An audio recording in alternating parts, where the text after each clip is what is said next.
So I want to talk to you guys a little bit about angular momentum and torque graphs, or how other graphs relate to angular momentum and torque. AP loves to ask about various graph things, as I'm sure you guys know by now. So we should spend a little bit and consider these. So the first graph I want to talk to you guys about is going to be a graph of angular acceleration versus time. So what will this look like in the case of constant torque? Well, in the case of constant torque, you're going to get a line that looks like that. So let's write constant torque over this one. Why is that? Why would you get that result? Well, the equation for torque, if you remember, is the net torque is equal to the moment of inertia times alpha. So if your moment of inertia is like your mass, it's not easily changing. Your torque that's constant. Your acceleration also has to be constant. Okay. So yeah, what if your acceleration isn't constant? What if you have a graph more like, I don't know,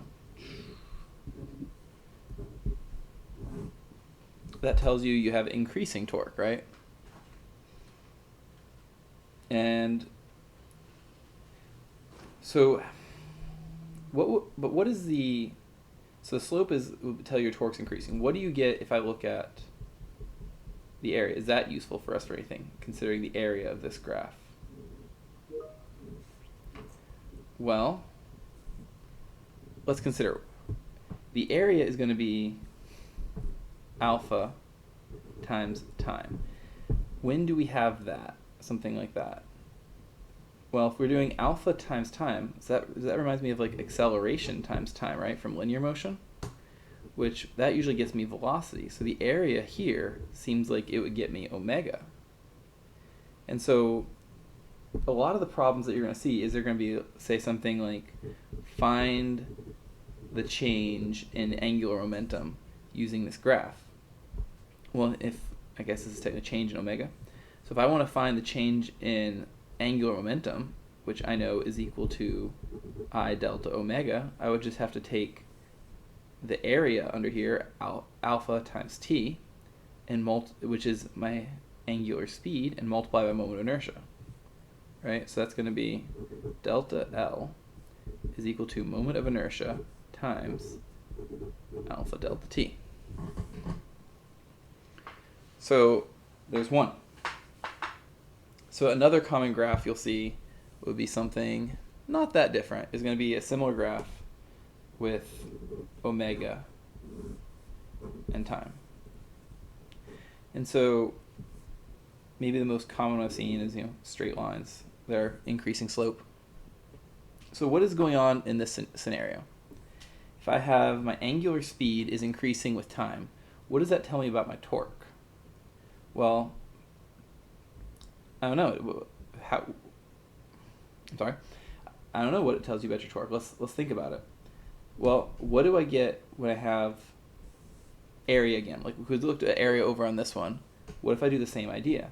If I take omega and multiply by time, what do I get? Well, let's make the linear analogy again. This omega is like v, and time is still the same, so I would get position, right?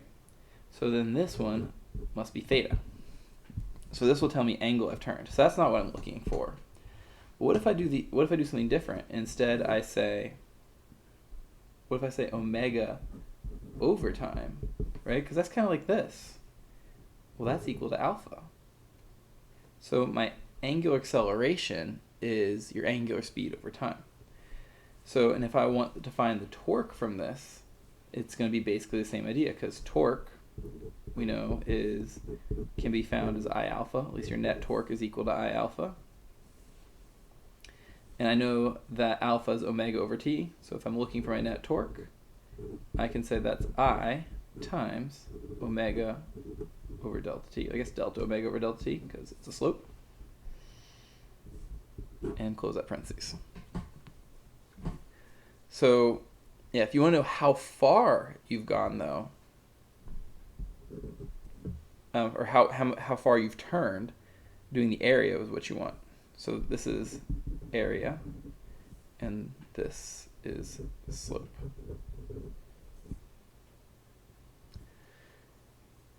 So you can also get, very similar, very related graph would be if they gave you, I think we talked about this in a video or two ago, angular momentum versus time. And they said, okay, what is the net torque if my angular momentum is doing this? Right? So that's just going to be, that's just a direct thing. I don't have to worry about adding moment of inertia. It's already in here because L equals I omega. If I want the torque, we know that, let's not do delta, just torque is equal to the change in L over the change in T. So we're just doing slope on that graph. Now there's another graph I saw on one of your homework problems, which I won't go too far into this one because I want to let you guys figure it out some, is distance fallen versus time squared. But to consider what to do in this graph, I think this is a straight line. Consider what to do in this graph. I would consider what the units are, because it's saying, like, can you find various things from this? So if I say, and that's how I do all of these, I say, okay, if I take distance over time squared, what kind of unit is that? It's going to be distance over time squared. Well, the unit for the top is meters. The unit for the bottom is seconds squared. So what kind of thing do you find when you solve distance over time squared? What does that look like to you? Meters per second squared. And now, in some of the other cases, I do the same thing. Like here, omega versus time. If I take time multiplied by omega, well, this is radians per second. If I multiply by seconds, I get radians, which is angles, which we had earlier. Here, we have distance as our top thing and time squared. Meters times second squared doesn't really mean as much. But yeah, when considering this problem, consider that you have acceleration as your slope, and then see what you can find from your acceleration. All right, guys, I'm going to call it quits on this video. I'll see you in the next one, and stay safe out there.